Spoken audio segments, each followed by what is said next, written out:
All right, I'm sticking to this live. It keeps going on live by itself. I don't really know why. But hey guys, welcome to this Just Tainow show. Combine your minds with your hearts, connect those two circles, and let whatever come out just come on out. THI, not THI's, like the food. But welcome guys. Hopefully wherever y'all are enjoying y'all time. If it's a bad time, if it's a good time, that y'all just going through the experience. Tap on in. I'm put as usual. I'm gonna put the link to the Discord so that I'm not talking to myself.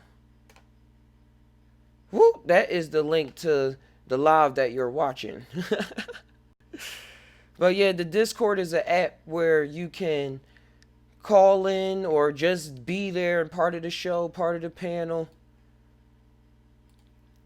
And you can just tell your story right alongside anybody else that decides to join in. But I'm just leaving the room open. I miss shout outs to True Life. Shout outs to True Life. I missed the stream earlier. I was working a lot in the house and walking dogs and things like that. But I didn't know that they was gonna be live. So now I'm here just to chit chat, just to get something out to communicate with people around the world, because these experiences are not just being held by me. I know they're being held by many people across the world.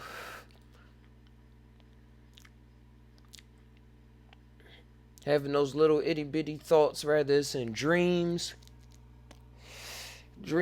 or daydreams, or you took shrooms and now you got these thoughts you can't relate to anybody, or you smoke something and you like, whoa, that was a shift. I don't even, you probably won't even use the word shift. You just like, I don't even know what's really going on anymore. I'm gonna see if anybody over there in. Nope, nobody over there in True General.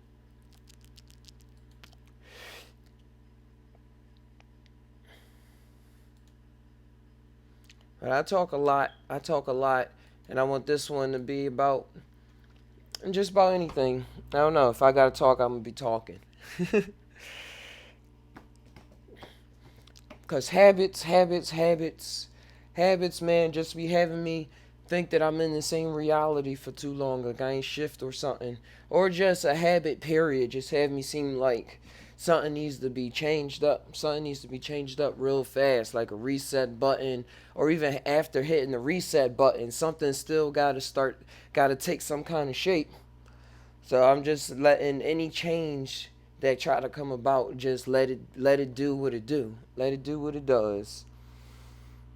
And it's a bumpy ride. It's a bumpy ride when you're in your emotions and like experiencing it, cause that's what it is. It got its ups and life got its downs, but it's fun. It's fun it's fun learning about new things. For me, I like learning about new things.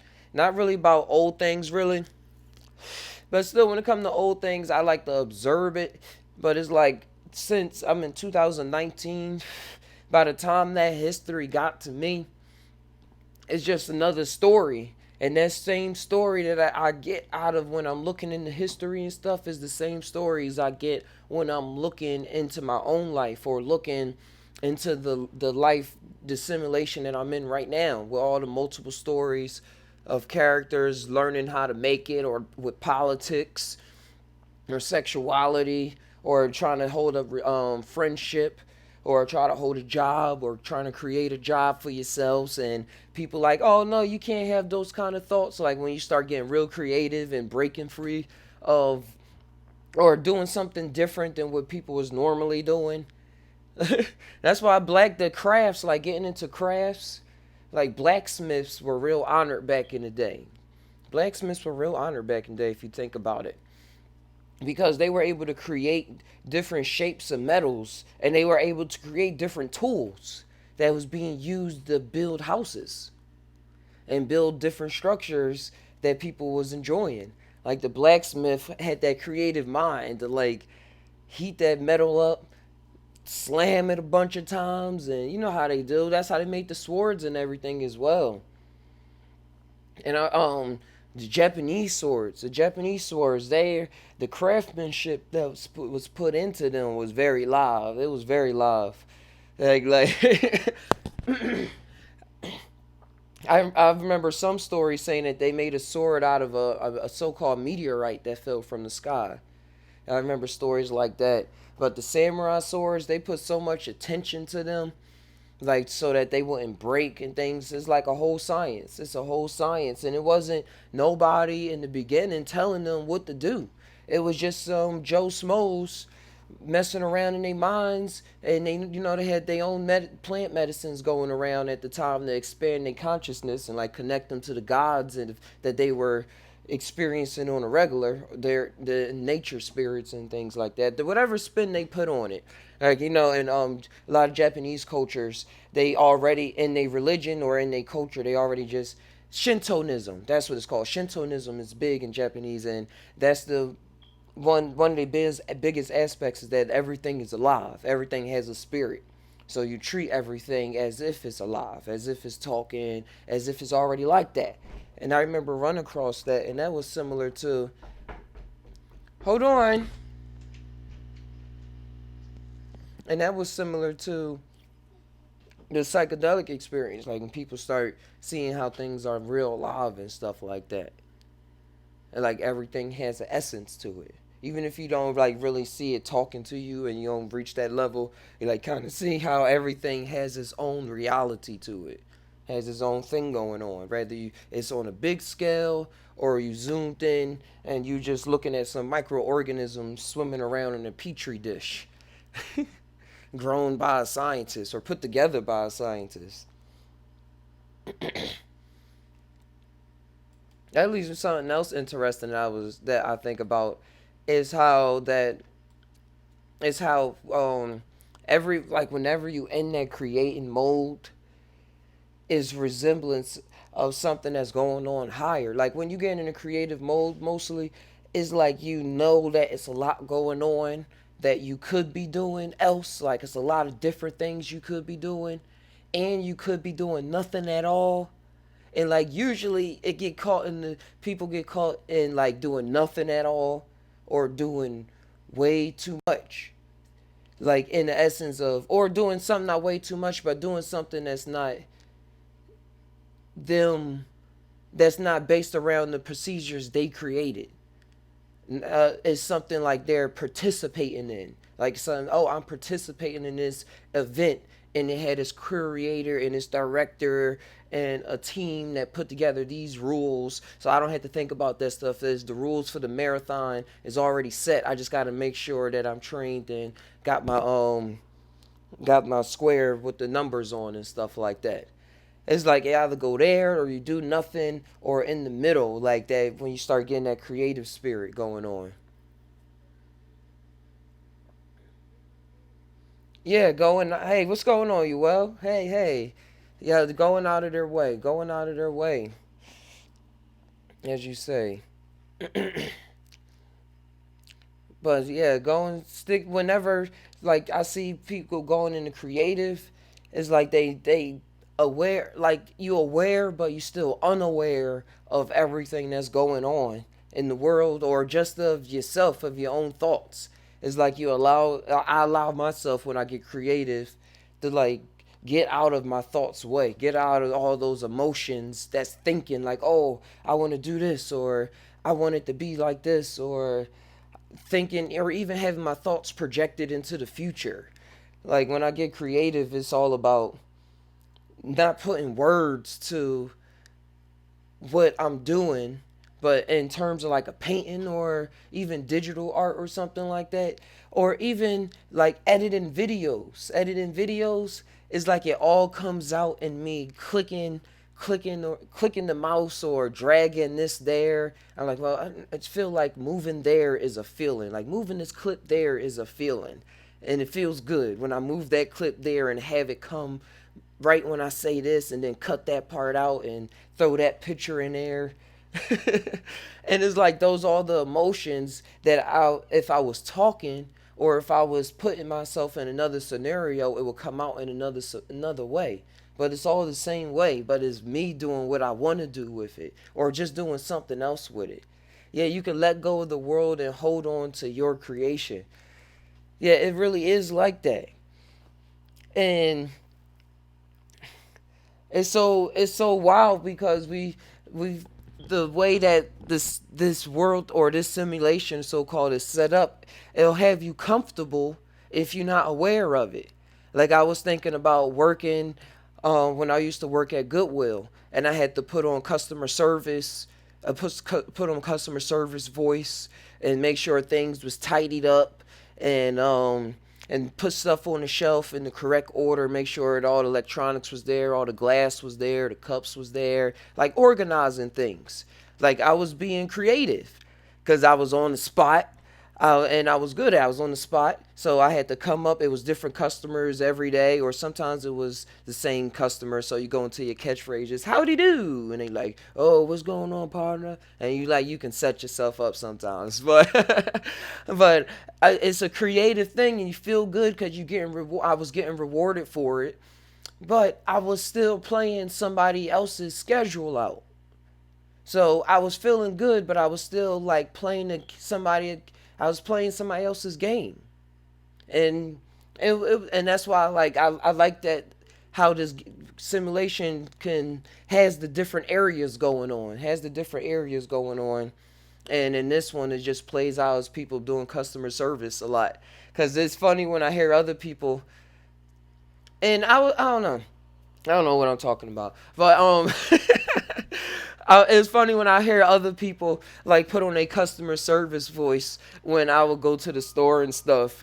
And some people though, like for some reason, it seemed like they break their mold, and then I see them put it back on with the next person. Even if it's like sometimes my first time seeing them, like they'll give me a dab or something like that. Like they try to act cool. But other than that, I can see how it comes out, and that's them playing that character to the best of their ability.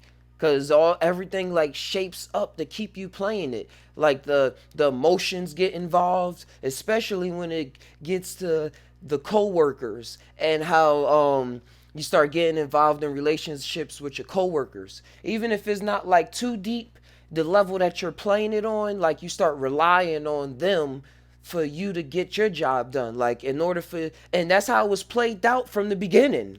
It was always played out that your role was never going to be able to be fully satisfied unless you was able to work with all of these people.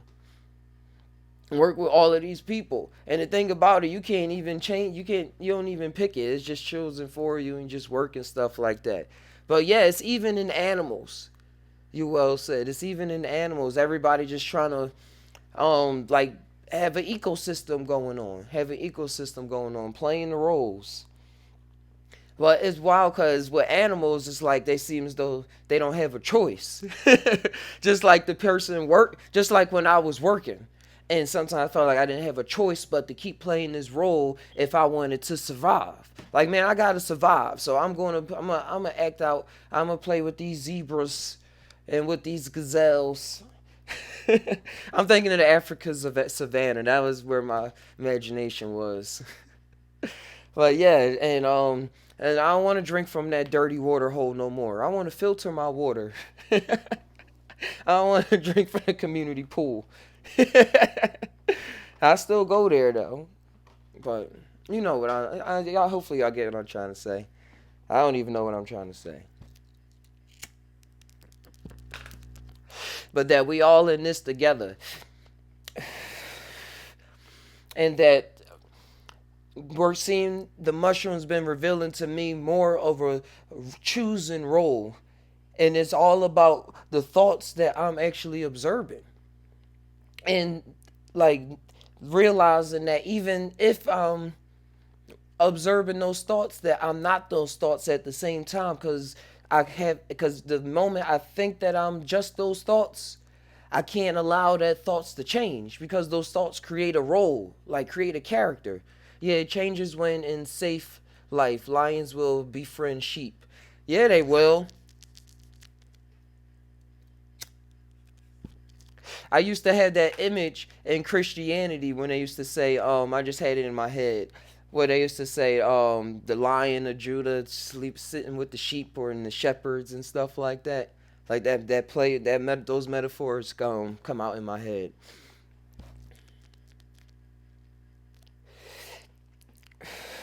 But yeah, what I was thinking about thoughts, and I was thinking about like just tie with me if like you trying to write a book, and you want to create characters for the book, and you want to write a real detailed book. Like those characters are usually assimilated from a pool of thoughts, and the only reason that other character that you made was different from the other one was because you was thinking another kind of thoughts. You was thinking other kind of thoughts while you was creating that character. So that person that's on that paper is like literally created from that gang of thoughts, and the other one's created from that gang of thoughts, and they have some similarities, and that's why they exist. Like some thoughts probably was in the same pool, like a Venn diagram when you draw the two circles, and some is still in the middle. Like, and that's how that reality is created because they still got some sense of similarity going on, but they still like have these own thoughts going about them. The reality, it's a wolf, not lion. I was thinking of wolf in sheep's clothing, but yeah, it plays both sides. It can they can bite. It can bite. But yeah, when it comes to building a character and stories and things like that, they're created from gangs of thoughts, different gangs coming together and formulating something. And what I was saying with the mushrooms, and with all of these experiences, I'm seeing what other people are experiencing as well. They're coming with stories saying that, um, like, saying that they feel as though they don't want to do the things that they was doing all of their lives. And this can be somebody as a teenager, because it's teenagers taking these substances. I'm not condoning the use of illegal or legal drugs in any set of circumstances. I'm just repeating the experiences of other people in mine. Do not recreate these. But it's teenagers out there that are having these experiences, and their life is changing. Is 20-year-olds, 30-year-olds, 40s, 50s, all the way up. All the way up. It was 60-year-old psych substance. His mom did it on camera. Yeah, it is like a Mandela effect thing, cause you really changing things. Yet thoughts make harmony to form knowledge or belief. And I'm just reading that Mandela effect thing that you wrote. It's a huge Mandela effect thing because it would be like change, like that, like something really didn't happen, or that it happened in a whole different way. And just that thought alone of that, just like if you see reality for a moment as just a set of changes, like, oh, this set of change made this happen, and if this would have happened, this would have happened, if this would have happened, this would have happened. So if you think something happened in the past some way, it's something along the line triggered some emotion at some moment that made you do something. That made you do something just because you had that thought. And mushrooms for the most part like revealed to me those that train, like chase me back on those trains and say like backtrack. That's what it's called. I was like, it's a term for that. They allow me to backtrack thoughts, and for some reason they allow you to say, oh wow, I want to now go this way of with that emotion, with that emotional train, with that spark did, and it made me go this way. Now I want that spark to go this way. I used to feel this way about this trauma. Now I feel this way about this trauma. And now that I have this gang of thoughts centered around that kind of trauma, it is now doing something is hey, what's going on, Brad? Is now doing it's gonna go and create another me. I'll be over there. I'll be over there. Yo, B Brad M. That's a good. That's he's a good guy. He a cool guy.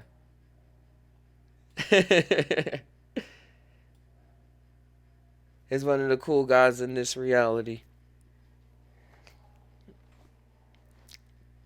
But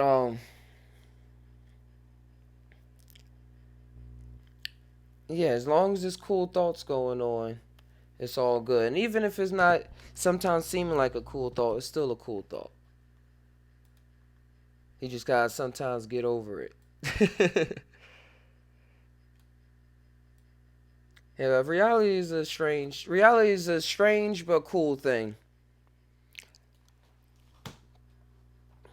And I say strange only because I know that it's so much more, there's so much more to learn, and there's so much more to explore.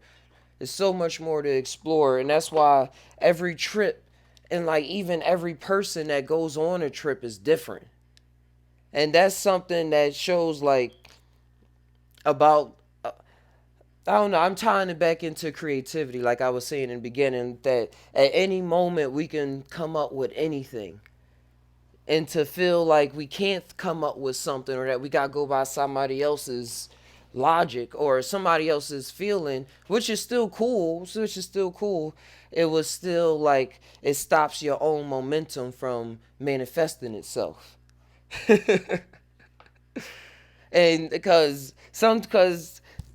and I'm just getting people familiar with a lot of these things because with high dose trips, you can come back sometimes and feel like this whole thing was set up to get you and that everybody is out to get you at every moment.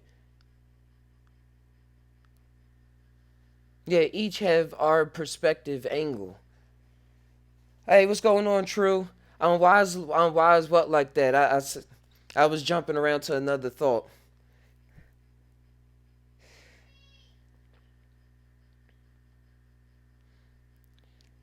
Like, yeah, each have our perspective angle. Wow, yeah, that everything just left my.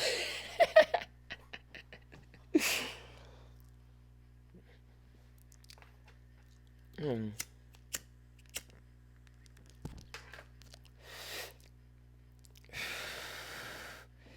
Wow, yeah, when I say everything just left my head, everything just left my head.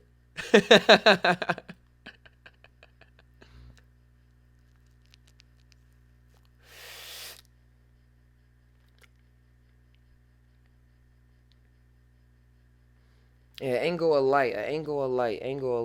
Each have our own perspective, formulating a whole picture. Let's go off of that. That we each have our own perspective. Oh, I wish I knew what I was saying.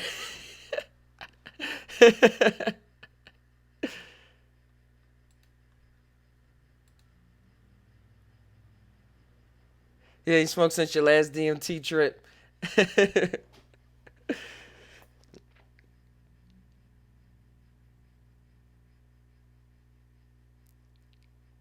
And smoking just like bring me back into the out, like bring me back into getting out of my memory, I suppose.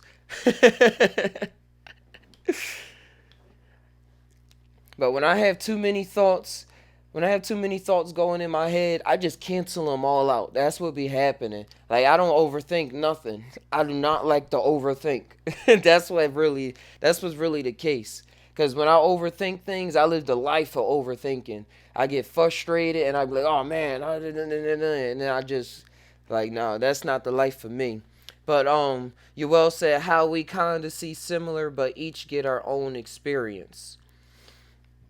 Yeah, we do see similar things, but but we each kinda get our own experience from it, and it's all based off of our how we attack it, how that angle of light. That's what I'm seeing. That angle of light that we come at it with, and from the biggest picture, that's just the thoughts that we're seeing when we look at it. And that's why I like psychedelics too, because it seemed like when you look at everything when you experience things, not even look at it, because you're not looking at nothing, you just experiencing it. And because I think that's why it's so hard for us to bring it back, because yeah, I just do. Because now that when you go in that state, like you not, and you come try to bring it back here, we don't know what we was looking at. We don't know what we was looking at. So it's an experience. And it's this word coming to me called tabla tabla rosa. And Bjork made a song out of that, but I didn't really know what it meant when I was listening to it. But it meant having a blank state of mind. And she, in the song, she's playing like the goddess type figures, calling for tabla rosa for her children, and not repeating the fuck ups of the fathers, and like moving on into like a new state of being, which starts with having a blank state of mind and just moving into it, and not like, and being yourself, being yourself, working with yourself. To, I don't know, because when I say working with yourself, it seemed like it's a task. It seemed like, oh man, I gotta work with myself. Oh man, that person be getting on my nerves sometimes. But if you just be yourself, then when you feel as though you getting on your nerves sometimes, that thing that feels as though you getting on your nerves, like that voice is going to start disappearing, and you just going to say, oh wow, it's stuff that's it's stuff that I'm observing, and I'm just going to change it up like that. I'm gonna remix it. Like, you know how, I don't know, I'm thinking of my daughter. Like, as soon as she don't like something, like, she don't allow herself to keep playing it out. She just like, well, I don't want to do that. Or even like, even no, let's go even more. She don't even go to I don't want to do it, because she still wants to have that symbiosis going on. She still wants to have that communication going on. She'll just like instantly come up with a way for both people to like get along in a way that she wants them to get along in. She's still she's still like dominant in that way, but she doesn't allow herself to feel like the end of the world is nigh. Like, oh man, I don't know what to do. She don't want to play with me. And she does. She's just popping up now, to be honest. But overall, she has this strong standstill about her that I see is cool about having that female or emotions in us. Like, a lot of us blocked out a lot of our emotions. And I think that on this plane, at least, the emotions allow us to adapt to different situations. Like, our thinking is real rigid. It's real rigid. And that's why I was pointing out what even the scientists was saying when they were studying the neuroscientists, when they were studying the brain of this dimension, whatever this dimension is called. When they were studying the brain in this dimension, they were seeing how the left brain contained language, while the right brain couldn't hold words and things like that. So when they split the brain down the middle, and they had the right brain experience something by having it look through the left eye, because the right brain controls the left eye. It didn't know what it was doing. It didn't know what it was seeing. Like, when they was asking the person questions, it didn't have language to know what it was touching and things like that in the bag. But the left brain, I mean the right hand with the left brain, was able to know about the apple, and know that it was an apple in that bag, and say, oh, that was an apple. No, that was another apple. And just to repeat myself again, the other story was that also, while it was split, they shocked the brain, and the person started itching themselves. I just love this example. It started itching themselves. And then when the brain, they done the surgery or something happened, the brain started communicating back together, both hemispheres. They asked them, like, why did you scratch? I mean, what happened? And he said, well, I just felt like I had an itch. He had no recollection that they was zapping his brain, and that was the cause. His left brain literally created a story just to like make up what happened, because it had to know what happened. It's like, oh, I know what happened. This is what happened based off of past experiences. He itched before. But yeah, so you all said, yeah, emotion help feel energy, not always send or seed. Oh, sense. Oh. Yeah, emotion will help feel the energy, not always sense. And then that's why even going my real time thoughts, getting past even emotion. That's why I'll be thinking about Blake Wolf for, like I said, Blake Wolf, Black Wolf. Why is that ingrained in my amygdala? Um, Black Wolf. when he be talking about emotions and stuff, because that would seem real cold to be like, man, I don't have emotions about this, or man, I don't really care. But like, even like, that's why I like silence a lot. I like silence because even the fact of coming up, like, I get to this sense of world of even me talking or saying, like, you know how they say, you saying I don't care mean you really care. But if you don't even mention that you don't care, then it's like that's a whole nother level. Or that you really do care, so you don't have to say that you care. It's just like you just care so much that it just comes out in what you do.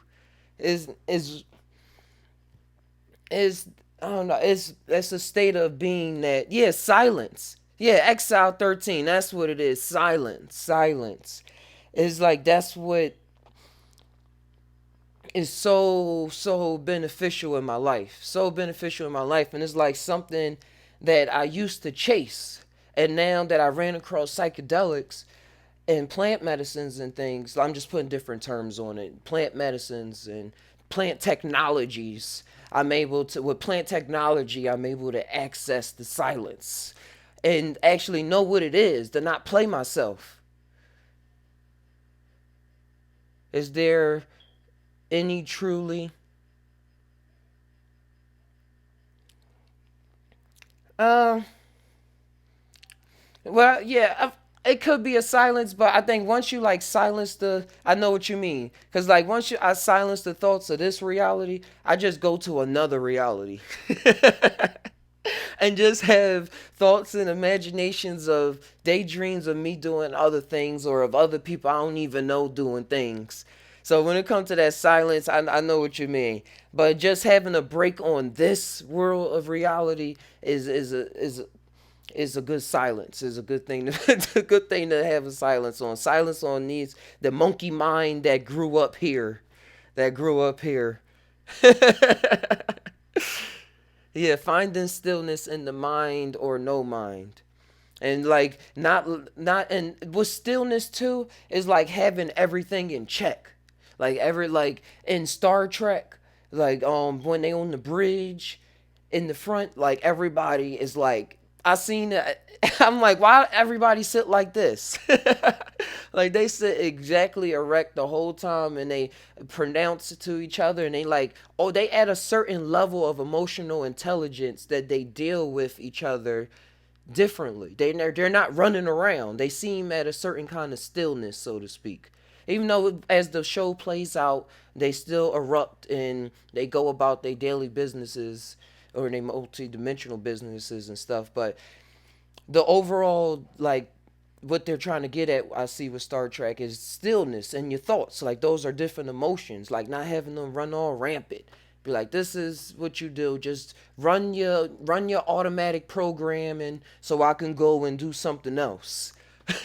And if you need me to come back and do some tinks and come back and reprogram some things, if I see you doing something that slipping back to some old ways or assimilating into some new experiences, like in a new set or setting, because you know things always changing, or else we will always just be somewhere else. We come here, I suppose, for the crashing cars and exploding explosions and the action cutscenes and stuff like that. Yeah, you see, the stillness is the center to many realms. Yeah, yeah, that's how it is. That's how it is. The center is the stillness, like it's the reality generator. Like you at the generator. Like you like, all right, Bob, what's going on? What's going? I mean, all right, like, all right. I'm seeing Bob as like the person that's making sure the computers is still running in all the simulations, like in all the infinites. He's like that architect, and he just like sitting there, and I finally got get to see him, and when I'm still, and I'm like, all right, I don't even got words. I'm just there. I don't even know what to say. First of all, who are you?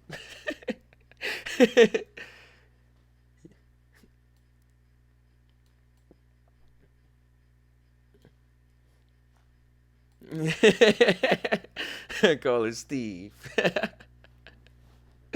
Hey, it's somebody, man. It's somebody. Yo, I got a random story. I was well, I want to make it into something, or I'm just putting it out there. I was thinking about robots and stuff like that, and that what's going on 115 Bruce. Yeah, True bringing us all together around the world, and we all doing it. We all doing it piece by piece.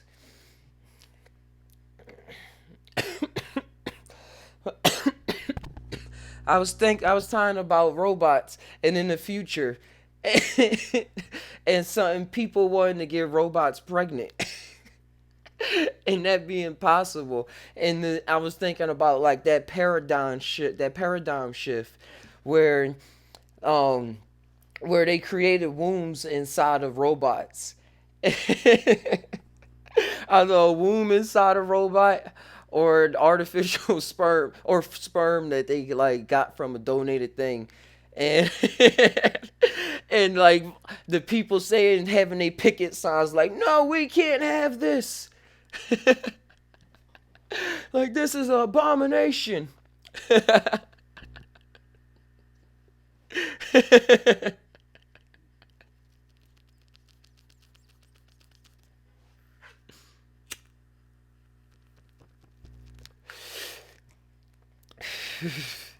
I see you, Brad.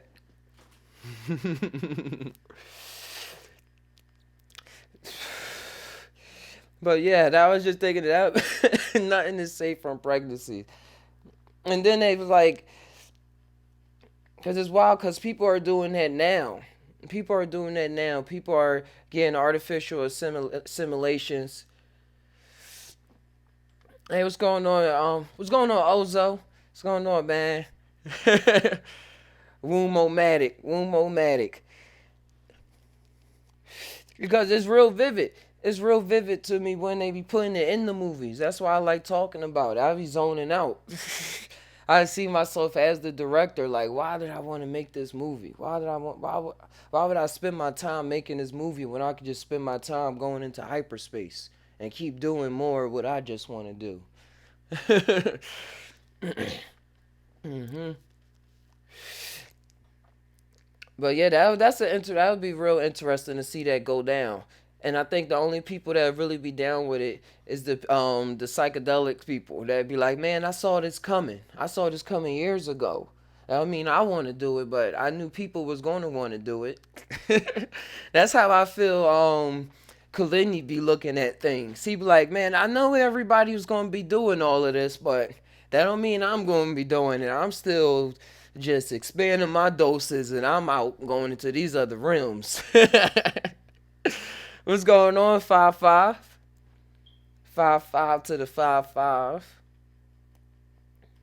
My daughter was saying she's learning how to count, and she when she get to 55 she says 5e5, 5e6, 5e7. And it's wild that we taught everybody to say 55. If somebody said 5e6, I would know what they was talking about. I wouldn't say, man, you gotta say 55. But hey, man, I think in the future, I hope, or at least the future, I see a lot of tech like that. I know is coming. Let me tell you, well, yeah, it's coming. It's coming. Because it all starts as a thought, right? It all starts as a thought. And then they in the movies, they be like, man, well, we can't make this happen yet. Like Star Trek, how they invented the cell phone. Because they had the communication receivers when they just like touch their chest and stuff like that. They it's there. They just like, man, I don't know how it work. It's gonna have some flashy buttons on it. Some stuff gonna be flashing, stuff gonna be transforming. But eventually it's gonna come about. Eventually it's gonna come about. And it's wild playing it out in the imagination. And that's why I think they put it out in movies too. Because I think the more people catch on to the vibe, the more the instructions start. I don't know, I'm just playing with my imaginations. The more the instructions start coming down from the ideal realm and start being able to come into words or into whatever the civilization at the time is like outputting whatever they're outputting and whatever their program is. Like in the Apple II computer, you wasn't able to do um MacBook Pro type stuff. He was only able to output pixels, like 60, not even 640 pixels. Well, I don't even know the dimensions, but just to like exaggerate, 26 by 26 pixels. So you just got these big dots going across. But now, like, now we're gonna be able to tune in more things. But yeah, how they come, inventions, how they come down and stuff like that.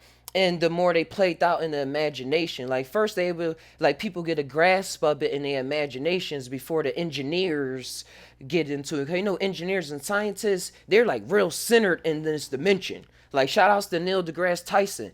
When he talk from the perspective like that, this reality, even if it is multiple dimensions and stuff like that, he say that this reality is it. So he's one of these people, if you want to look at it in this simulation, that is breaking down this simulation. That's how I be looking at him. And Ozo, you're right. The more people that know, the faster the blueprints pop up. And that's why they pay these actors that are able to connect to their imagination and get out of their ego in order to come on at this persona that when the camera is on them, you believe it. Because I was thinking about the Star Trek people and how at the end they say, man, yeah, we love dressing up in those funny costumes. Because all they doing was touching their chest. I'd be looking at them, they touch their chest and like, yeah, Commander, I'm at the bridge, beam me up. Like all they did was touch their chest. Like nowadays, even now the actors, if they touch their chest, they got some light up LED buttons that flash up or something like that. But they had to play so much on their imagination in the 60s, the 50s Star Trek and stuff like that. And playing around with green screens. Like imagine the mind of the person that came up with green screens. Like imagine how fake reality had to be for him to see, like in his mind, like to say, "Oh wow, I can play with people's minds by putting up this green screen, doing this computer stuff, and they gonna believe it, cause I believe it." I don't know. Well, the only sense I have of it is just comparing it to the trips I hear of other people's and my trip as well of like seeing cameras or seeing like jumping out of realities and feeling as though you stuck in a reality and going somewhere else, or like seeing reality digitized. That's a common thing. Seeing the gears or triangles, seeing your skin made up of a bunch of triangles, tetrahedrons, so to speak. And I need to smoke.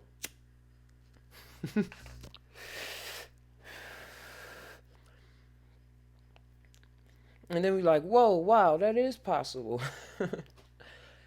Cause nerds, man, nerds have huge imaginations.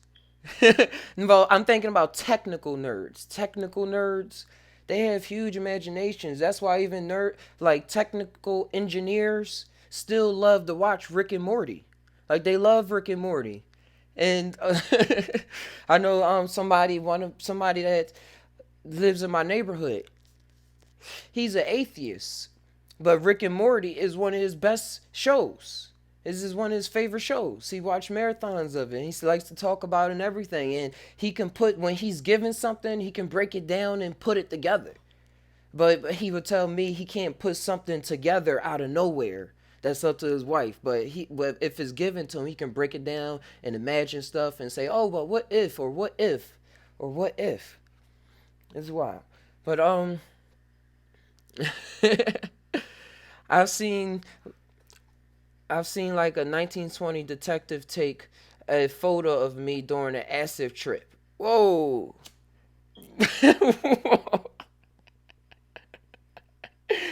And he probably spent his whole life trying to communicate to people this photograph of this alien or this ghost or this something. However it fit to his time. I'm trying to think of the 20s. what was they was big on mysticism back then. I think when they was like all doing trying to get into seances and things.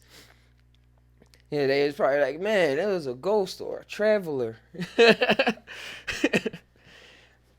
And he probably dedicated his whole life to try to solve that mystery.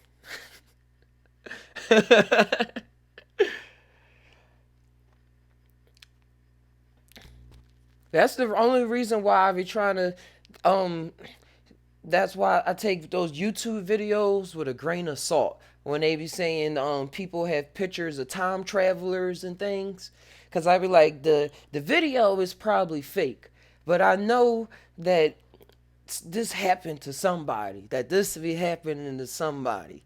Then that's why I got millions of views, because a lot of imaginations was attached to it.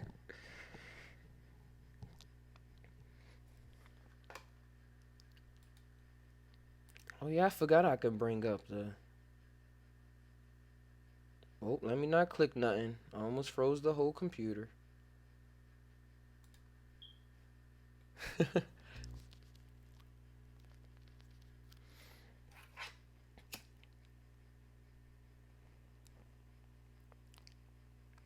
Yeah, that's what separates the psychedelic person. Well, not separates, but what makes the psychedelic experience. Oh, I did click on it. Okay. Yeah, let's go back to that. That's what makes the psychedelic experience kind of different from just being a scientist that's just asking questions. Because even if you don't know what questions to ask, when you have a psychedelic experience, or when I had a psychedelic experience, it's going to give you questions, or it's going to show you something that it seems like science is trying to catch up to. And but it's wild that when you connect the two on on this plane, it comes off as just weird. Everything is sound, supposedly Tesla said. It's like moving the echo in time space stream.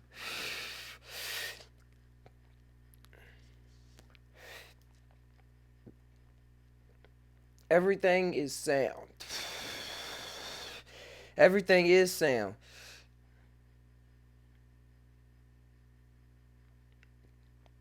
Everything is sound. Everything is sound. Even the conception of sound. Be- it's very experimental alchemy. Yes.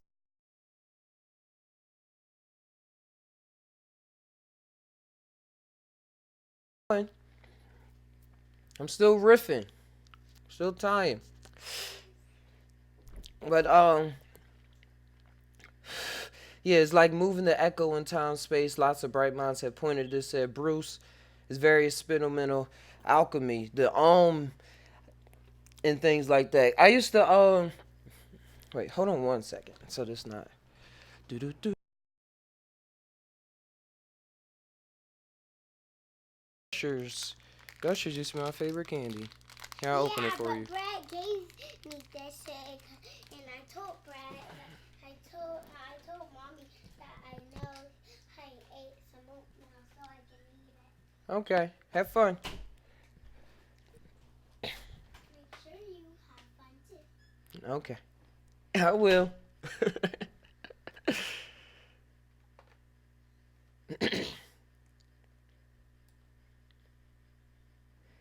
Hey, Yolanda.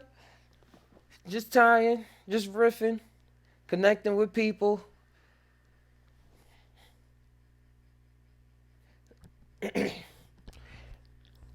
Yeah, all the everything on this.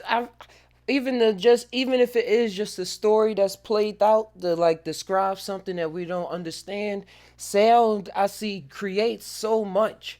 That's why during trips, if you playing a song and you're in a high enough dose, you start seeing things based off that song. Or even if you're not seeing things, you'll start feeling things based off that song, and it'll start changing your imagination, like what just the experience overall. And that's what makes silent darkness experiences different than having music playing with words, having music playing without words.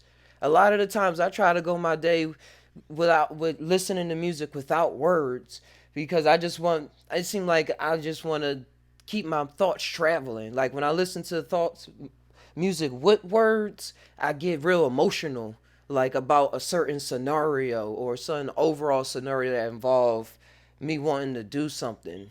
I don't know when it comes to humans or like oh man I feel this, but in music is other way. I just feel like I'm transcending something instead of diving into something else. Something like that.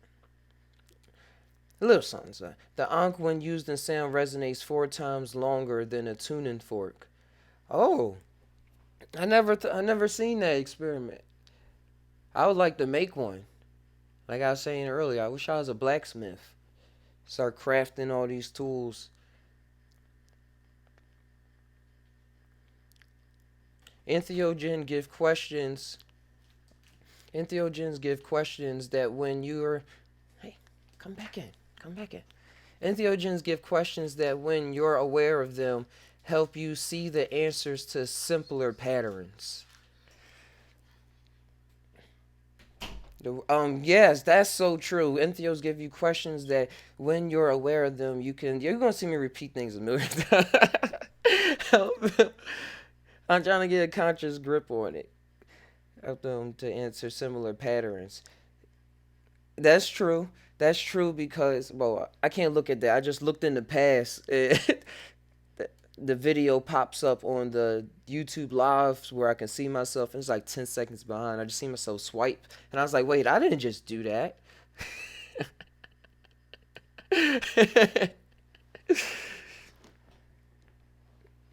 Yeah, it does allow you to see the simpler patterns. That's why I like microdosing. Because microdosing allowed me to still go about my daily patterns of life without excluding myself from it so that I see what's really going on, not just out there, but in myself. See what's bubbling up, see what's triggering this, and see what's making that do that. And then I'm like, oh, okay, all right. I gotta breathe at this kind of moment when this pops up because I feel this irritation, but I'm so used to feeling this irritation that I don't even see it as an irritation. I'm just going off of that vibe. But now that I see what that vibe is and I see the inner webs of it, let's get to work. Let's bring out the toolbox and work on some circuitry. Work on some circuitry.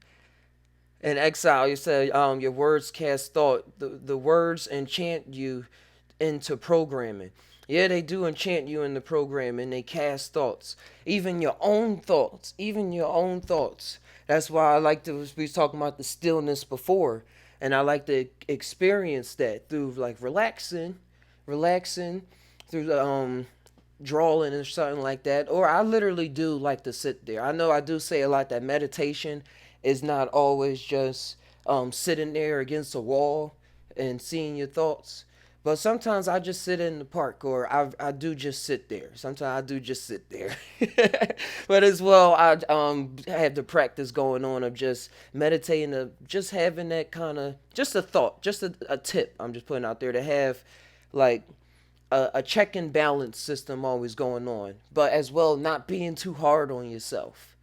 And that balance is the meditation. That balance is the meditation. Being aware, but not being too hard on yourself, but not letting yourself slip up, like slip.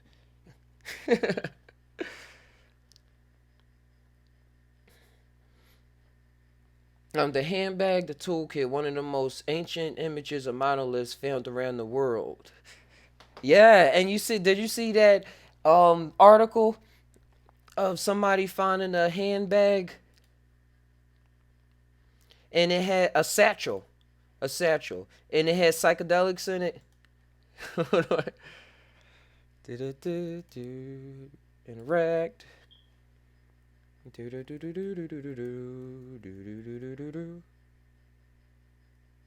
Satchel. Let's see if it comes up.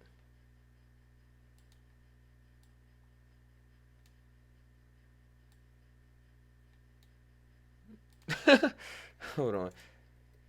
Ancient.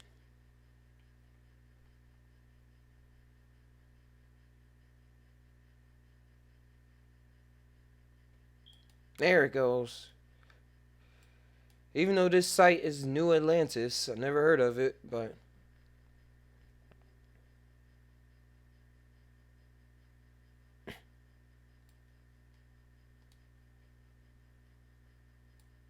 there it goes.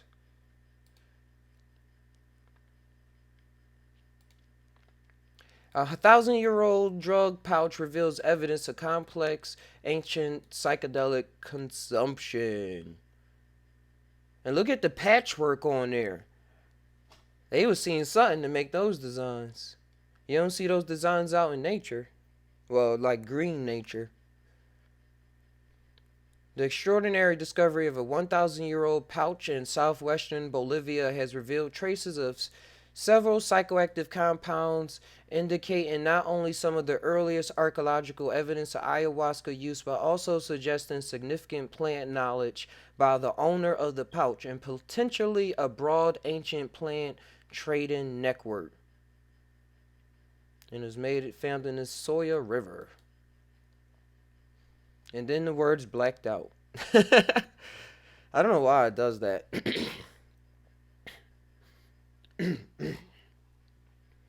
But yeah, that's just some evidence that it was there a long time ago. Oh, what's going on? How? Or are you shortening it down to animals? It's just all about the animals now, right?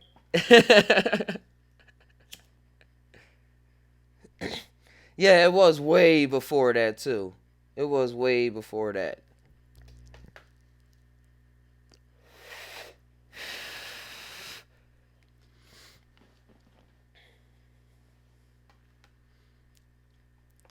How you been, How? I mean, how you been, animals? All about the animals.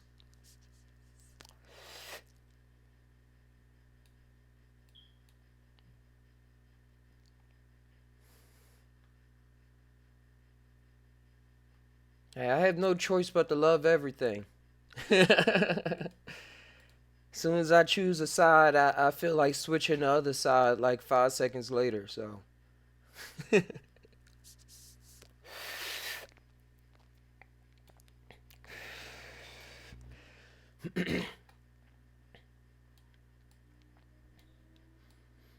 Anybody have any idea about why we experience seasons?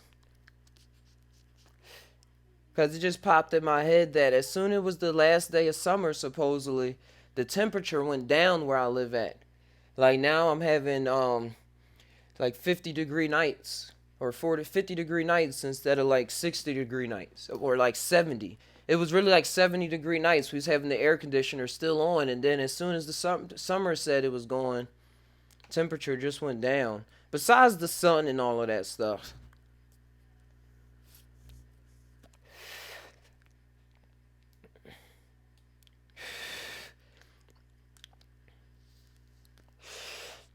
Or better yet, there are no sides on a circle. Yeah, everyone tries to choose one.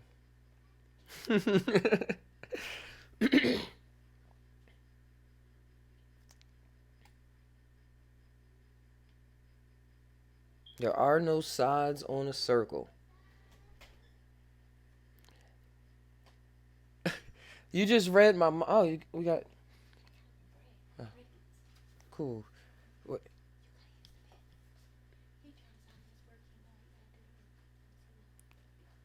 Oh, tell him to bring it in. All right. Yeah. Yeah.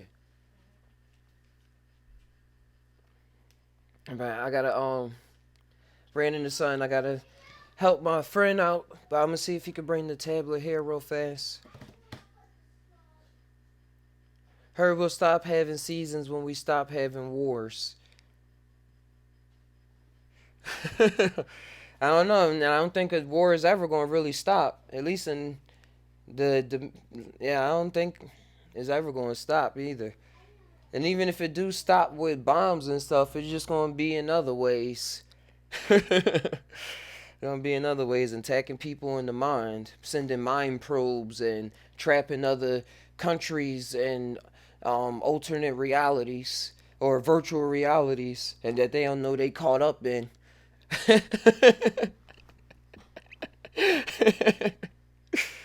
But I was gonna say how you read my mind when he said flat Earth, cause I was like, huh, there's no sides, but that's what keeps the Earth going around. I said, but what if the Earth is flat?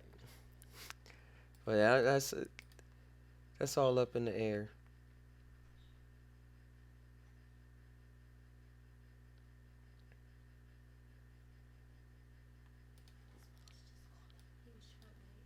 Oh, sorry.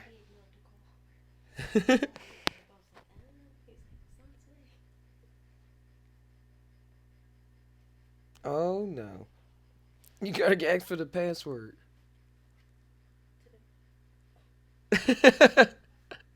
Yeah, we're mentally with ourselves.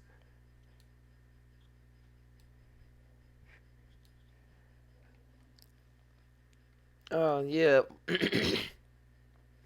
and even if it's not war, it's some kind of battle. It's some kind of event playing out.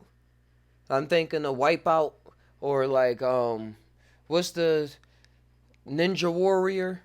It's always just some kind of competition. It's always a competition going on. Always some like of thoughts or of ideas,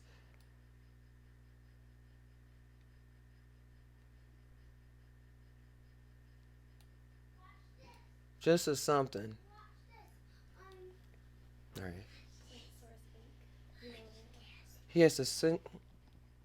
Give me 1 second, guys.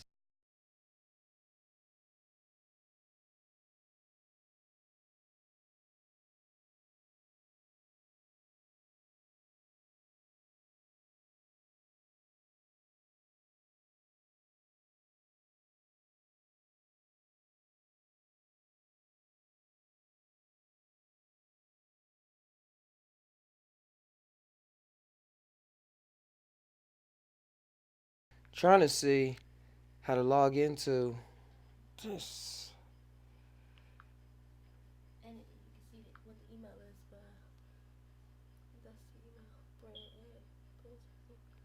Yeah, you should be able to use this.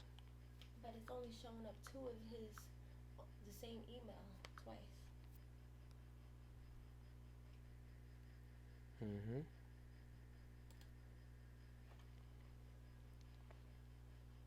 Exchange. I guess it would be an. All right.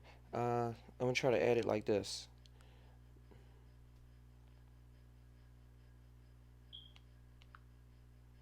and nothing happens when you click it. I'm gonna do this. Sign out of this one.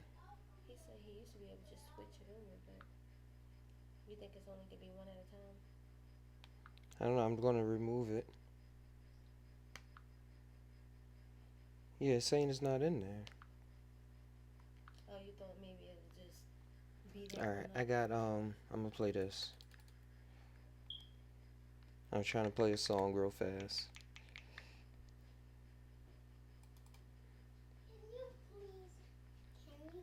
Um. Can you please put the tires on the wheels?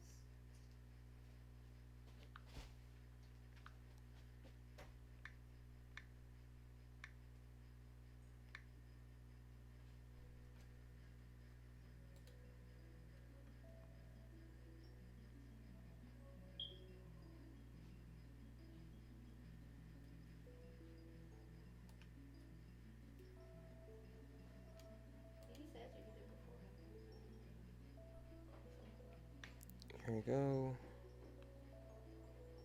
All right.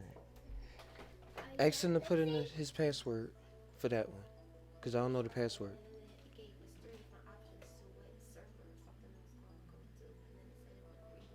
Uh,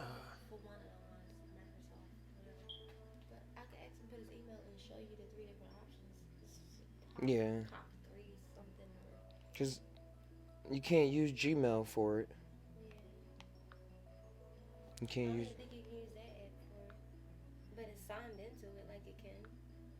I know. It got the icon for it. Hmm.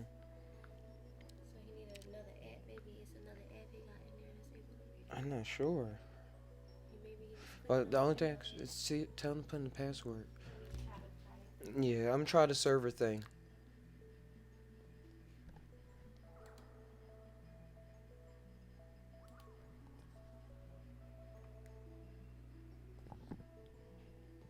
All right.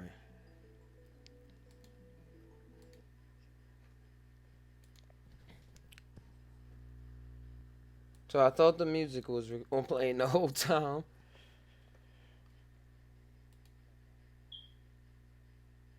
All right.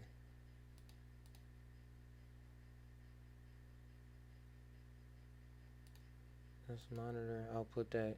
Let me see if I can get that to work. Period. No. Okay. Let's get back to this. Hey, thank you guys, man, for still being there. What's been going on? What about paintball laser tag instead of explosions? Then France. But what about paintball laser tag instead of explosions? Then France, we beat Germany and no one dies, and people can still compete and become better, making tech along the way. Still use ships and planes, but not lethal. It's always just that one person though that's going to come out Exile 13 and going to say somebody got to die. Somebody just got to die. And that's all that's going to change up everything else.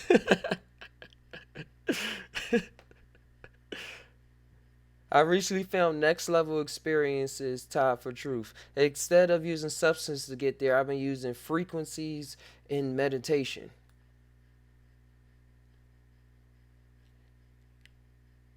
Animals do know about the wind hoof breathing methods. Yes, mostly resources and control of them. Of one of the resources, the minds that they get fighting for their desires.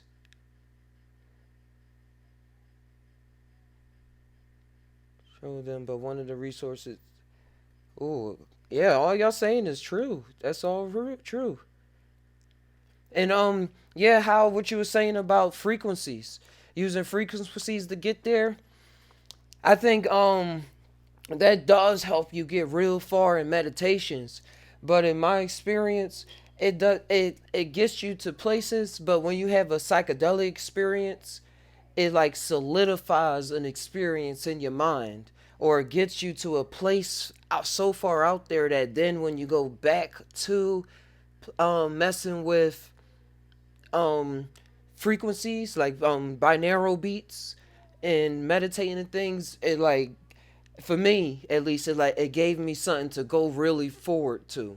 Like, and I was doing it before, but it was mostly only because somebody told me to on a YouTube video. And I was like, oh wow, yeah, this seemed cool to meditate. This what a lot of people doing. This video got a million views. And see what it does. Oh wow, I do feel calmer. I do feel calm. I do feel like I should have done that. It was something I should have done. And but I wasn't, and I was seeing pictures. Like my imagination was always vivid. But then after like um experiment with plants, it like solidified that my imagination was an actual place, was an actual being. Like even if I just made it up, that's something that just existed for that amount of time that my awareness was attached to it. And it's probably going doing his own thing, or it's probably not doing his own thing. I don't know. And but but yeah, I like that now when I sit and meditate. Um it feels as though I'm playing around with energies. Like when I meditate now, I like to um imagine, I suppose, a white glow all around my body. Or if it's something going on in my mind, I still like to do the practice of seeing all of it go into a white ball in front of me and then pushing it away, or not really pushing it away anymore, but like merging with it. I used to push. That's the old. I was thinking a long time push it, but like playing with it, like letting it move around and then merging with it, back with it, and stuff like that. Like seeing it for what it is, without words, so to speak. That's without words, so to speak. I say so to speak all the time, but Man, I hope I can help him out with his email. Man. But the potential, yeah, you know potential of the tuning via frequencies, but the entheos gen uses amplifications as well as tune essence using many methods in one. New way of your own is best. Yeah, coming up with your own tactics, coming up with your own tactics and your own weapons. Well, not weapons, but your own supply and stuff like that. And I think that's how you become a real like master wizard, so to speak. Cause you see how the master wizards, they all like got similar strengths and powers, but they all like got their own.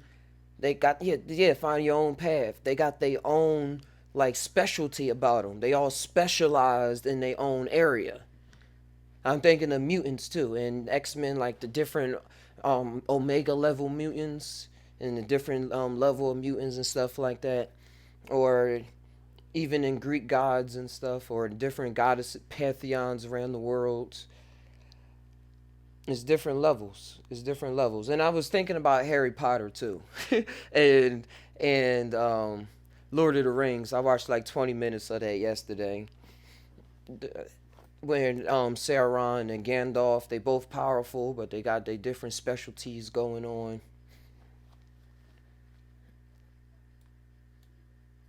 And in that way, everything can still be fun. If everybody can all have the same powers, we'll just set everything on fire or ice up everything or blow each other away. I'm going down the elements. Earth, air, water, fire. I don't know what Earth. What are we gonna do with Earth? Rock bin, metal bin. No, shout outs to Avatar. I'm glad that I actually got to watch that show. Avatar The Last Airbender. Hey, that was like a show, one of the best shows on Nickelodeon in terms of like really trying to get that esoteric message out there, so to so to speak. Thanks for the feather. It's not a feather. It's the thing that's the thing that's broke off and it's really tiny, so I don't want to lose it. Okay.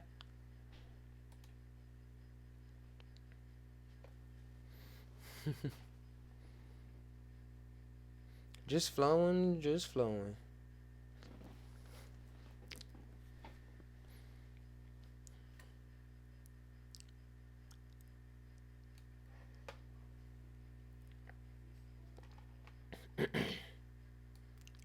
All right, all right. So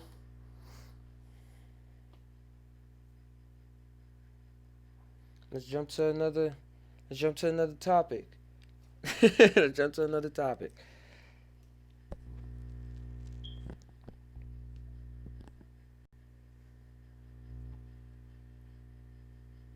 Hmm.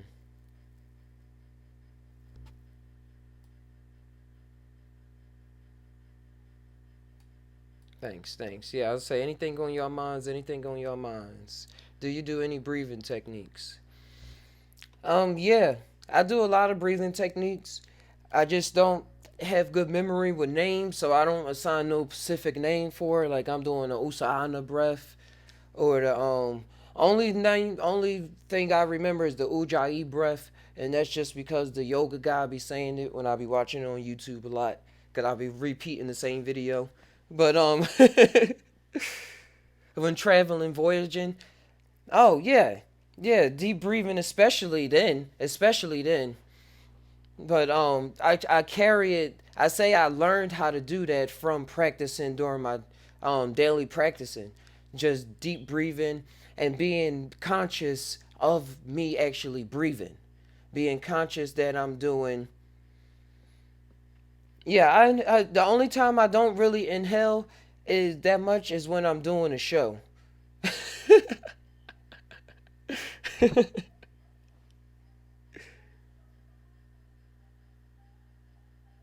Hey man, yeah, I was gonna say too. I'm on a oh, if it didn't freeze on me. I'm on the Discord. If you want to jump on the Discord, hold on. Let me get that link again.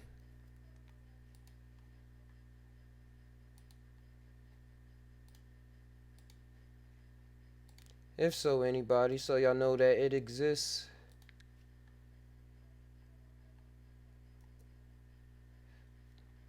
Bang. Yeah, I just gotta backtrack so I know what I was talking about. But the only time I don't really breathe that as well as I like to is when I'm on the show. Cause for some reason I like to talk really fast. But but yeah, during trips, I just like to sit there. I like to sit there and breathe. Like most of the trips I had was out in the park, or just laying in my bed, or sitting down on the couch. Like I would think I would be moving around, and then I was like, all right, I just want to sit here and just breathe. Like that's all I want to even think about is breathing. Like I be getting the states like that a lot. Like I don't even want these thoughts to like try to confuse me or anything. I just want to sit here and breathe for better or worse. Better or worse. I don't be trying to get caught up in it. And I think the breath is the only thing that got me out of it. I mean, it's not the only thing, but the main thing that gets me out of it.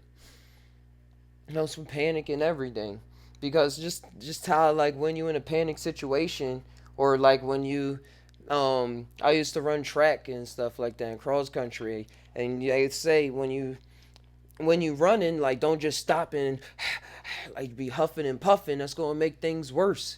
And like put your arms up, deep breathe, and just like kind of like just focus, like and get it all out. And that would help me regulate my whole body temperature and regulate my thoughts, my mind, like connect it back, because it was just all rampant.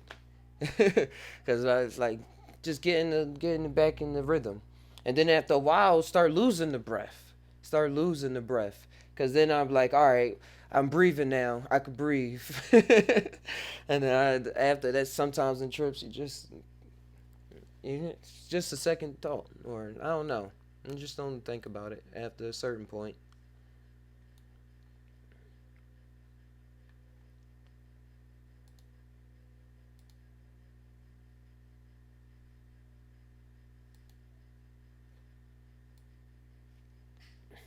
Mm.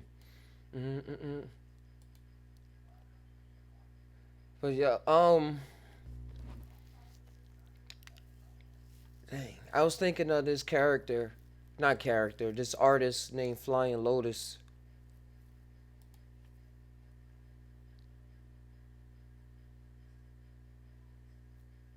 Come on. Dun, dun, dun. No, don't freeze on me. Okay. Oh, or but besides Flying Lotus, it just came back on me. Star Trek, another Star Trek thing where the guy he brought back this gaming system. Oh, he got it. Hold on one second. He got it. All right, tell him I said, whew.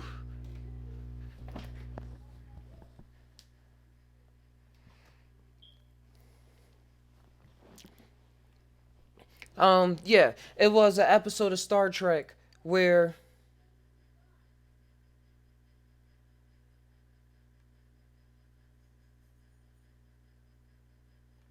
you can't become too controlling of the breath.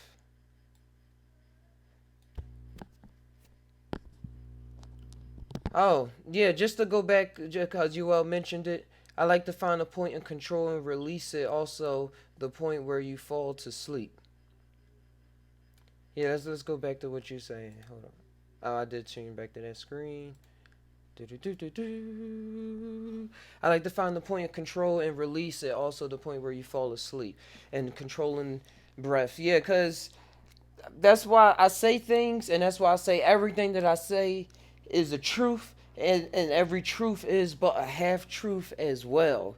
Because as soon as I get caught up in things, I start getting glimpses like of breath control and stuff like that. I'm thinking about in the past where I was learning about like getting controlling the breath, and I was getting hyped up about other videos about it, that I was doing it a little too much to the point where, like, not just during trips either, just in regular life, where I was doing it to the point where, I don't know, where it was just distracting. I don't know, whatever comes after that. I don't have a specific scenario in my head. Or it was more distracting than comforting. More distracting than comforting. If something not comfortable ain't gonna get through to my monkey mind is gonna block it out.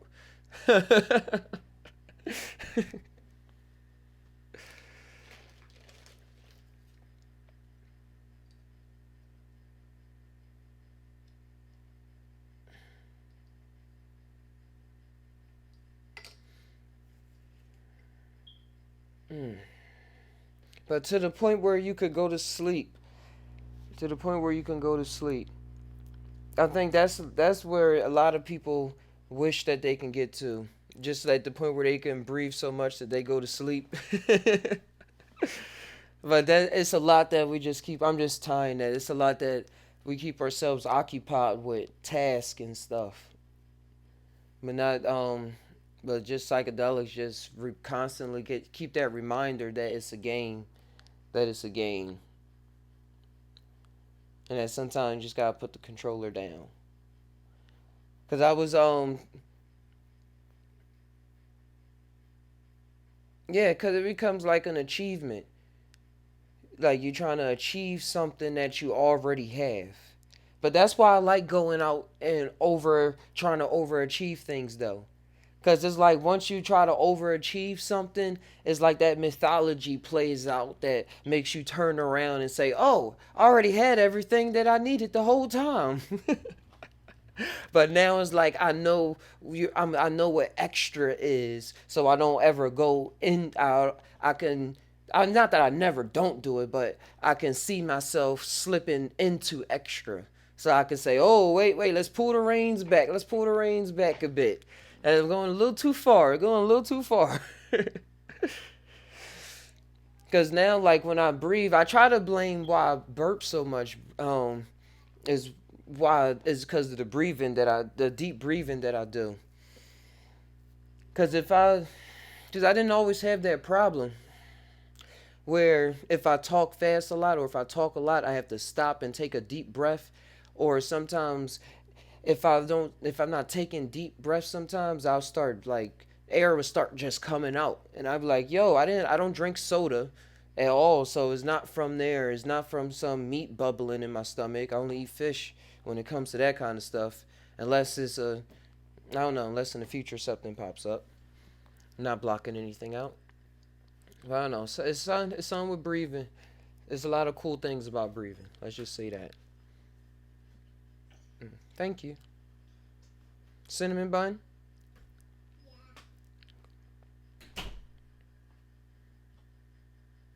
Letting go is how you find it in the paradox.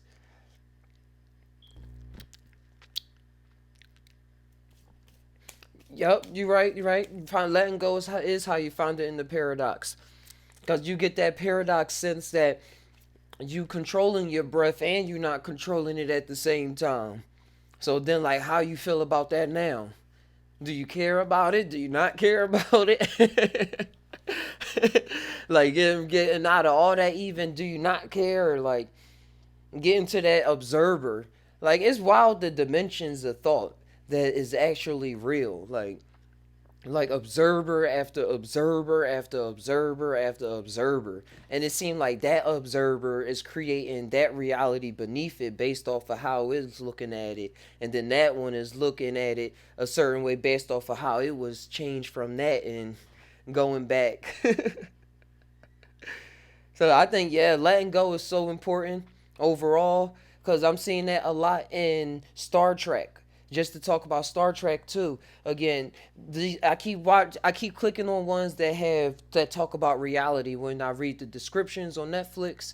And when they keep getting caught, when the different crew members keep getting caught up in these different realities, like caught up in the holodeck or caught up in this alien mind that created reality based off of their thoughts. This happened like 5 times. It happens a lot of times in the show. The only time they was able to like kind of break out of that reality or realize that they was caught up in some simulation is when they let go of everything. They wasn't feeling so smooth. Or in the show, they kind of rowdied it up because they needed a story, so they had to say, "Hey, wait a minute, this ain't right. Cut this off." Like they had to make that character come up, but they was getting all entranced. They was entranced into the story. They was enchanted. They was bewitched by what was going on. So he was, oh, what's going on, Sahi?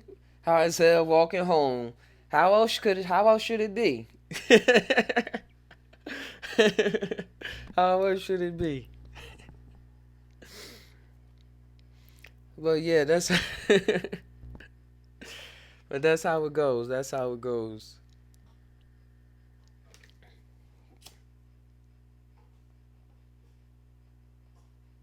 These are just the thoughts of a madman.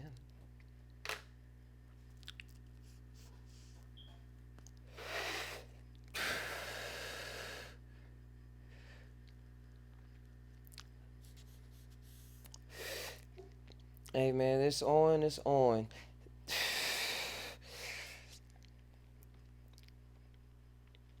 And that letting go, oh, that's what I was on. That's what I was on. Talking about how the Star Trek people, how that was the only way they was able to get out the dimensions when they got out of that bewitchment of like getting attached to making to getting attached to the decision making that was allowing them to live cool in that world. Instead of like, if you want to live cool in the world, like your thoughts are going to adapt to live cool on it, to live there. But if you feel as though it's fake or something abrupt, you're going to have different attitudes about it or different thoughts come about. I don't know. I'm trying to relate it to letting go. Cause he was liking the girl there, and then he was not liking the girl there, and then he had just had to see that the girl there was just fake. So rather he liked her or not, it didn't matter. It was just not. It was just not existing at all. But it was just not existing at all. Even though what he was seeing was based off of his emotions, because that's how they created that reality in order to trick him.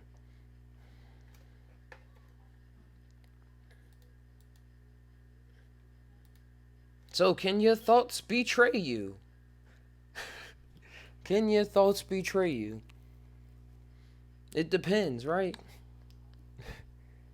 It depends on what kind of game you playing, what part of the game you playing. I don't know. I'm trying to see if you in a panic situation.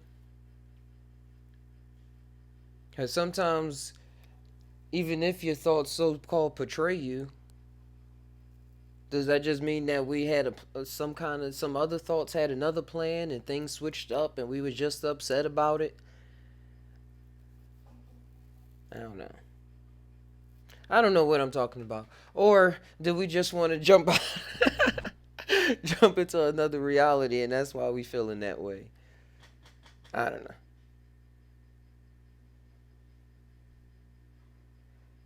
Yeah, are they your thoughts?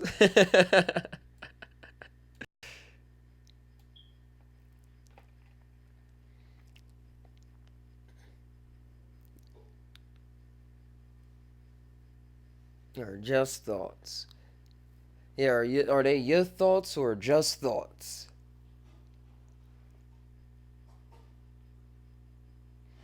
And y'all see me wondering, but that's because in this world, you come off a certain vibe when you talk from a certain perspective. And sometimes instead I see myself bouncing back and forth. I don't know. And even saying that, seeing myself bounce back and forth, that's still fuel for the fire to say, "Oh man, he's crazy. He's crazy." Because it's a point where I see all the thoughts. Yeah, I see all the thoughts are like characters. But all those characters are something that was created by somebody that wanted something to play out.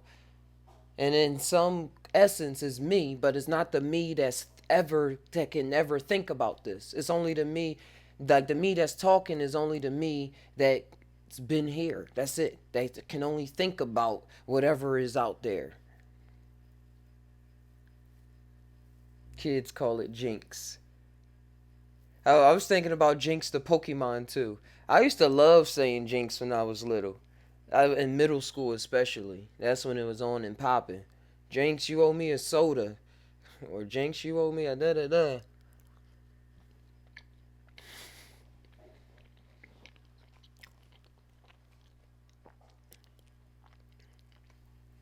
Mm.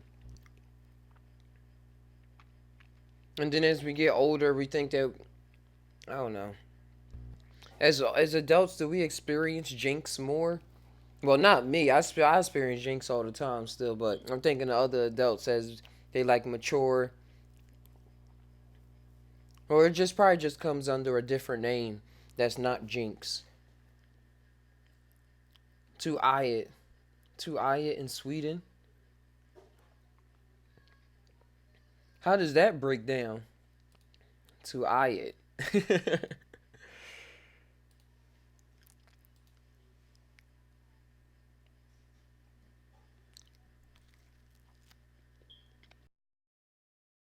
While doing this,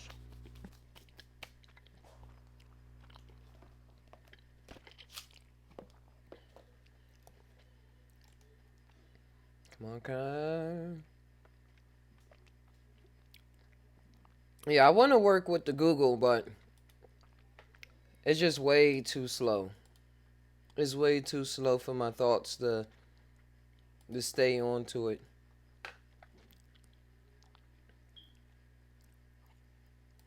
I was going to look up what where does the word jinx come from?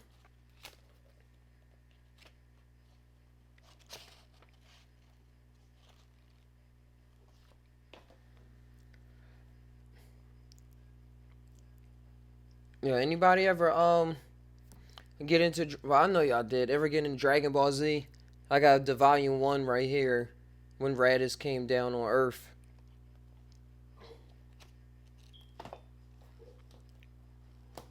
I appreciate the I don't know. I was just gonna go to another rant about anime, but I appreciate anime for like talking about all these things that we talk about today and getting my mind used to it and like kids used to it. Like the truth is mostly, I don't know. I would say the truth is mostly in cartoons, but it depends on what kind of truth you even looking for. But just like truth of what's going on in your own mind, like in the deepest depths of your minds. Like sitcoms, like cartoons compared to sitcoms is weird because sitcoms really do like play out just programmings of things that happen on Earth.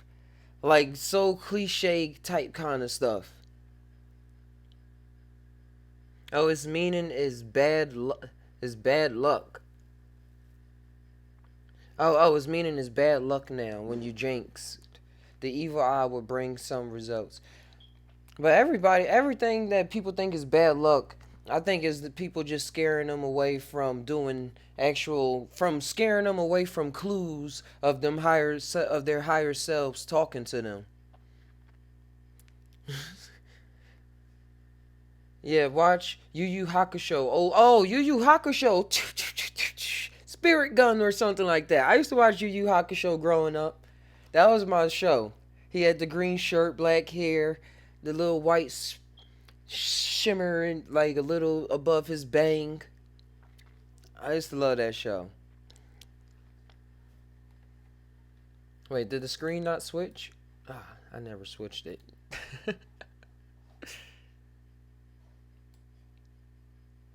Yeah, but that is wild how a lot of the things that is called bad luck and things like that. That's like clues that I see like if you want to be a mystic about things is of our higher self trying to communicate to us, and those are things that we are taught to ignore. Like what's up with 13 black cats, um the rolling of the dice, or looking in the clouds for divination or something, like looking up to the signs or anything, even playing with runes. I really want to get back into runes. I keep trying to study them, but it always slips my mind. I don't have my little pamphlet anymore. But I found a book at the thrift store, like describing runes and the runic alphabet and how people used to carve runes on stones, and then they would cast them out and like gaze upon them and let their imagination and interpretation like answer a question that they had or something like that. But now it's like, no, that's crazy. And some people just do it by throwing sticks on the ground and seeing how the sticks form at different angles, and they get a whole imagination out of that. Or tarot cards. For some reason, our culture told us to spit 3 times. Spit 3 times if you see one. If you see, what if your mouth is dry? What you gonna be cursed forever? Like I'm having to spit. Ah.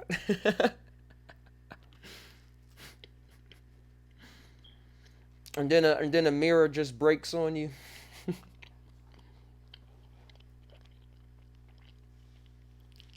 Like what if they say never look into a cracked mirror or don't break a mirror or something like that? No, they say don't break a mirror. I'm just messing up mythologies. Cause I was saying, thinking of what if they say don't look into cracked mirrors or something like that, cause bad luck.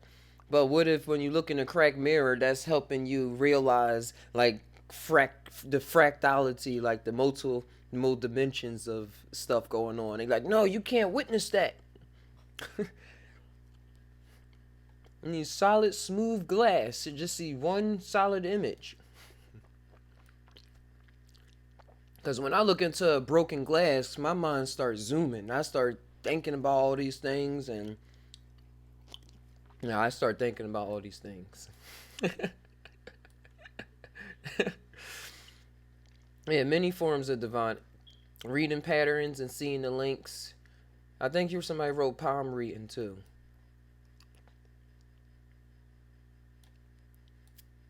And I think it's all valid when that person is truthful to themselves and they now trying to just pull some scam.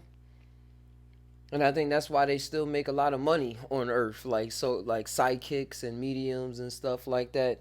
Like at some level, you may be like, but like if you there in that experience that they're creating, then it's going to be something is going to come off truth. Like the synchronicities is going to start piling up and stuff like that, and that's how that's just my belief, I suppose, how we creating realities on a daily basis, by even if not on that high of a level, even on a lower level, or on another level. I don't see things higher level, just on another level, just doing something else.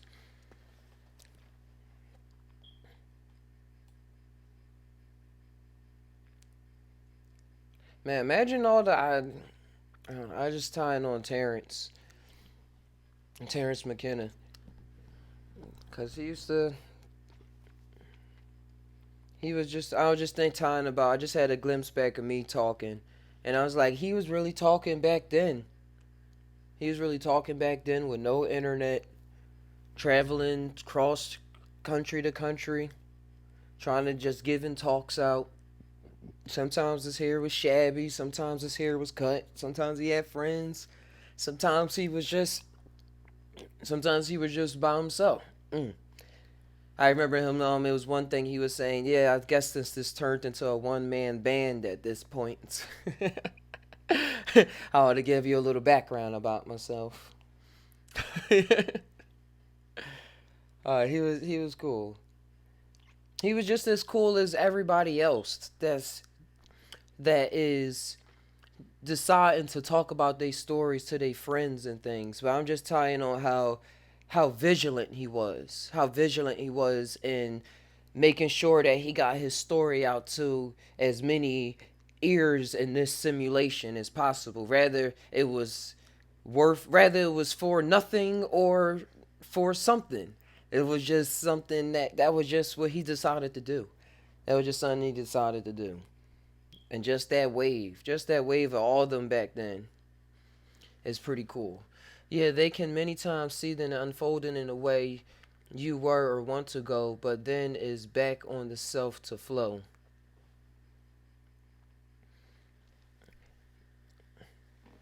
pulled in the way you were want to go, but then it's back on the self to flow.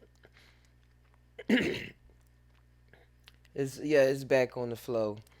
And that's when the thought comes to my head of True saying that having these experiences just like once or twice is not enough for him. And I say the same thing, and I hear other people say it too. But most people that really about it, they not really saying it. They just still just they going about like the ones that's been doing it for 10, 20 years.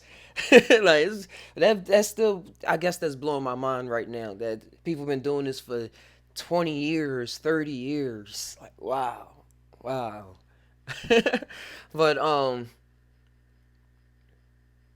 yeah, you know the next situation because the synchronicity happens. Yeah, yeah, you do, you do, and I think with the that's what I was gonna get in with this going back into these trips, like you still don't get yourself caught up in even something that you come back because like you still come back and you forget stuff and then you latch back on to stuff and then it's like all right, I gotta go back again. I gotta go back again and then see what happens and come back. Just maintenance, just some maintenance, just daily maintenance.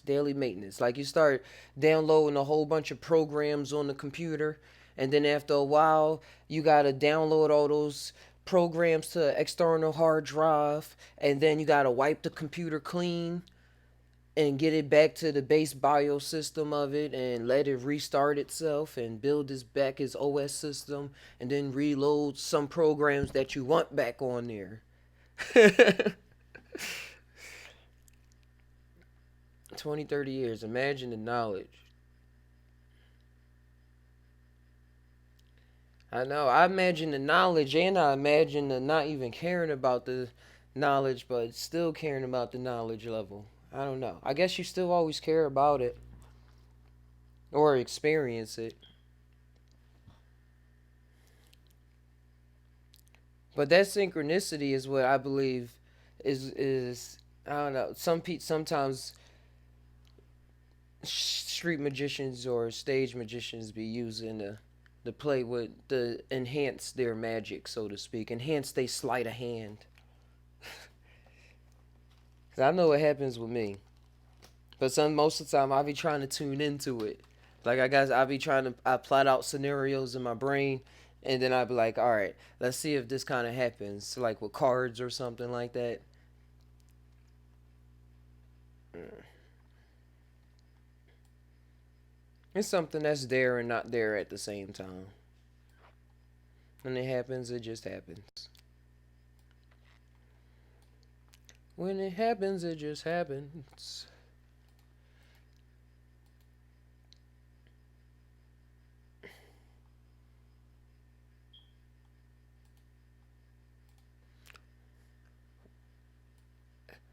But and wait, hold on. I got one more thing I want to mention. Oh.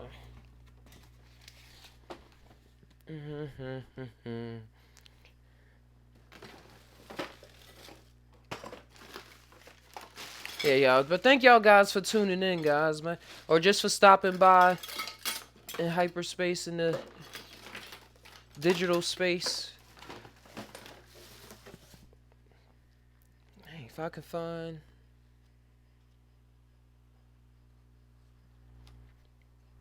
All right, I'm before I go. I got this old game called Mind Trap that I found in the store, and then I'm gonna head out soon. But I found this one. It's called Mind Trap, and I got it because the artwork and the aesthetic of it. But it was mentioned. It says the game that will challenge the way you think. Came out in 1996. And the questions on it though, I want to see if somebody else out there can get it, cause I want to do this in a while in a certain state of mind, but in other states of mind, I don't know what be going on. Hold on, yeah, like the quantum wave. I'm almost done. Yeah, like the quantum wave particle. I forgot what I was talking about. My bad, but the quantum wave particle being in two places at the same time.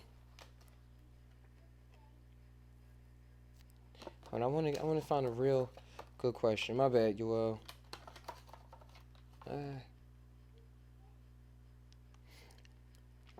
all right, like they ask questions like this.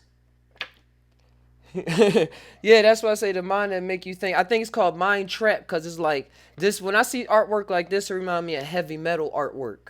Like this is the hell stuff that's going on Earth. Like this is the most chaotic of emotions. But that's a realm that people don't not willing to really go to. But if you can get to it, then you can get past it. That's how I look at that word mind trap. Like, oh, you saying I'm trapped. Let's see if you can trap me in this puzzle. But this one, it say a woman from New York married 10 different men from that city, yet she did not break any laws.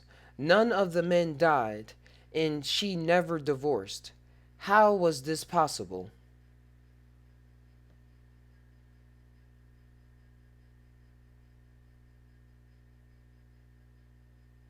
Like that's the kind of question these asks on this. A woman from New York married 10 different men from that city. A woman from New York married 10 different men from that city, yet she did not break any laws. None of the men died, and she never divorced. How was this possible? And then the answer, if nobody has it, like I already read it. I don't know how I chose the same card twice. It's because the woman was a minister. Like what? A woman from New York married 10 different men. Like you well get out of here. How did you know? Don't say you know the answer. I was stuck on that. Like what?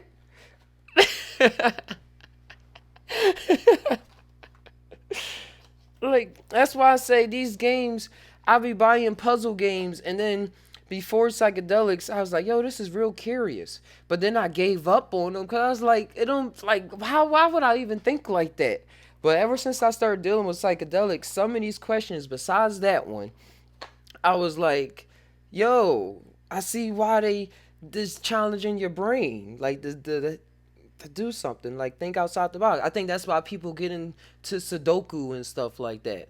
I used to when I was like ninth grade or something, real long time ago. But then I stopped that. But I know it's people that's still real obsessed with doing Sudoku and crossword puzzles and putting together 1,000 piece puzzles or 10,000 piece puzzles.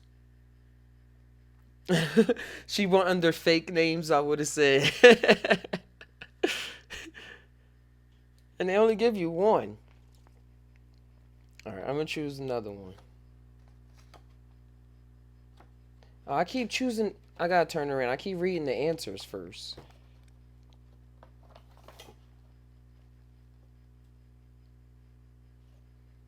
All right. Captain Frank and Professor Quantum played chess. They played 7 games. Each won the same number of games, and there weren't any draws or stalemates. How could this have happened?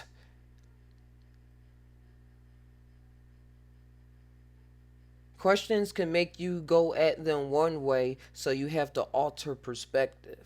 That is truth. It makes you alter the perspective, so you're like, oh, my mind can think about things in another way, and then you start flexing that muscle. But I read it again. Because I don't. Captain Frank and Professor Quantum played chess. They played 7 games. Each won the same number of games, and there weren't any draws or stalemates. How could this have happened? So they played 7 games, but they each won the same number of games. And logically, they 7 doesn't divide evenly. So how can we get past this even wall?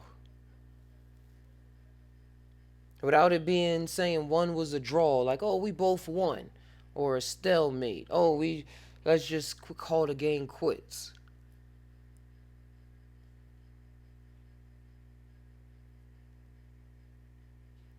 Did they forget that they played the game? I don't know. I don't know. I'm trying my best not to look at it. Like I just be like, let me just.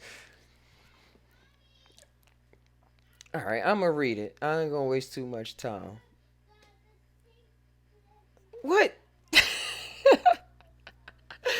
They weren't playing each other. They both played chess and they both played 7 games and they each won the same number of games, but they weren't playing against each other. Oh, that's a nice one. See how it goes? It's just making us think.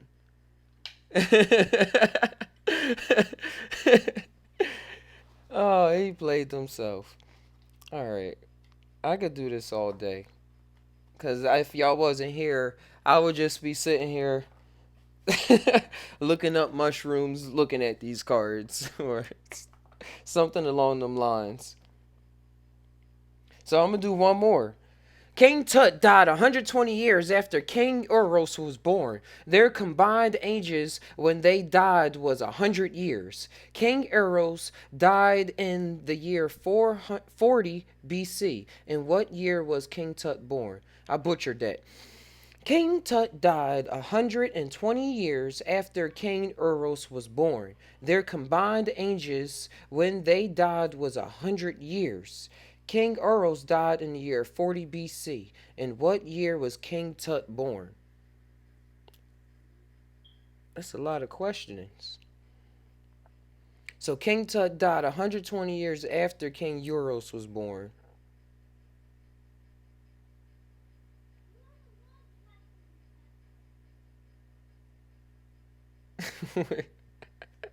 That's a math question.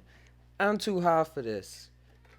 King Tut was born 20 BC. There was there was 120 years between the birth of King Uros and the death of King Tut. But since their ages amounted to only 100 years, there must have been, oh, there just must have been 20 years when neither existed.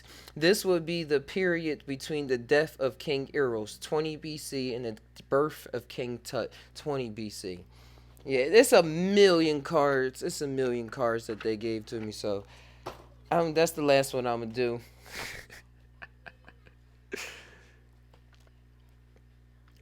uh,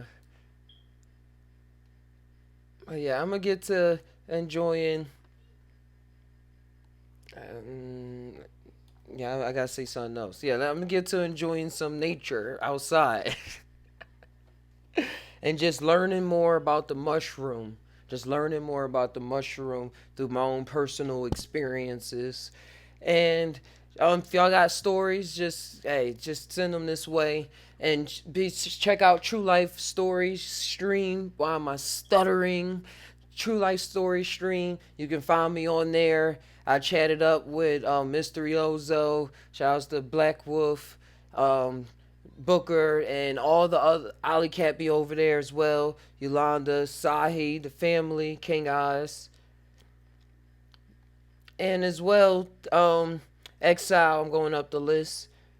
How Bruce and 55 or 550 or wait, was it 5v5? 5v5.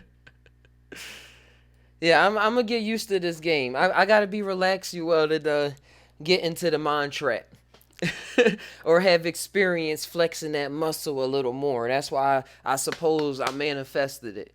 The get me, to get me, to get me. Like man, you forgot something.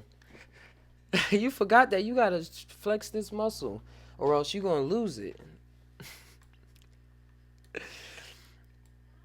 But yeah, yeah. Thank you guys. It's all love, love, and all everything in between. Thank you, Ali Cat, for coming through. And we all, and I'm gonna get into the robot, or get into my behaviors. We all tie, but do we really tie? Sometimes I don't know, dude. Sometimes I really don't know. I never heard of 5x5. But until next time, I'm gonna look up all of this stuff that everything everybody was saying. I'm still look up everything as usual because it's gonna keep replaying in my mind anyway. Well, well, in the atmosphere. It's not even my mind. It's the atmosphere. It's just the atmosphere. If I say my mind, I just think it's just me. It's little old me. But we all in this big picture together, as evidenced by today.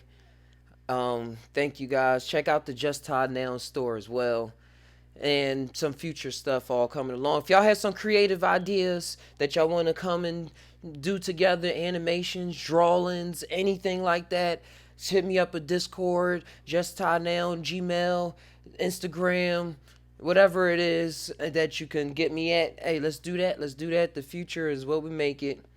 And whatever other cool Earth saying that we say on Earth.